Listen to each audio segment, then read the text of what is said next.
ब्रह्ममुरारिसुरार्चितलिङ्गं निर्मलभासितशोभितलिङ्गम् जन्मजदुःखविनाशकलिङ्गं तत्प्रणमामि सदा शिवलिङ्गम् देवमुनिप्रवरार्चितलिङ्गं कामदहन करुणाकरलिङ्गम्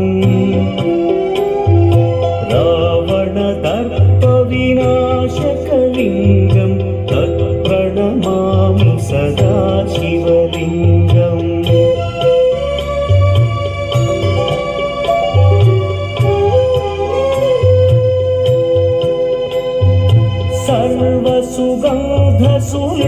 सर्वसुगन्धसुलेपितलिङ्गं बुद्धिविवर्धनकारणलिङ्गं सिद्धसुरासुरवन्दितलिङ्गं तत्प्रणमामि सदा शिवलिङ्गं कनकमहामणिभूषितलिङ्गं फणिपतिवेष्टितशोभितलिङ्गम्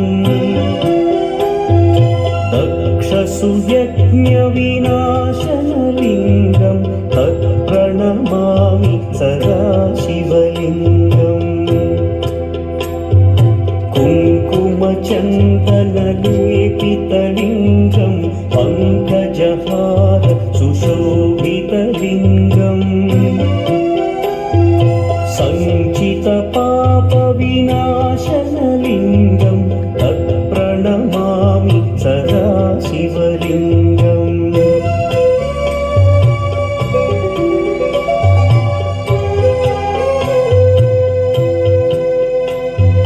देवगणार्चितसेवितलिङ्गं भावैर्भक्तिभिरेव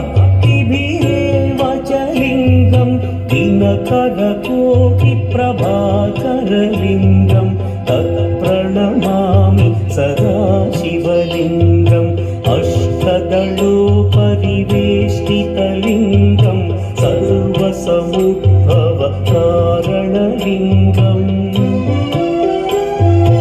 अष्टदरिद्र्यविनाशनलिङ्गं तत्प्रणमामि सदा शिवलिङ्गम् सुरगुरुसुरवरपूजितलिङ्गं सुरवनपुष्पसदार्चितलिङ्गम् परमपदं परमात्मकलिङ्गं तत्प्रणमामि सदा शिवलिङ्गम् लिङ्गाष्टकमिदं पुण्यं यः पठेच्छिवसन्निधौ शिवलोकमवाप्नोति शिवेन सह मोदते।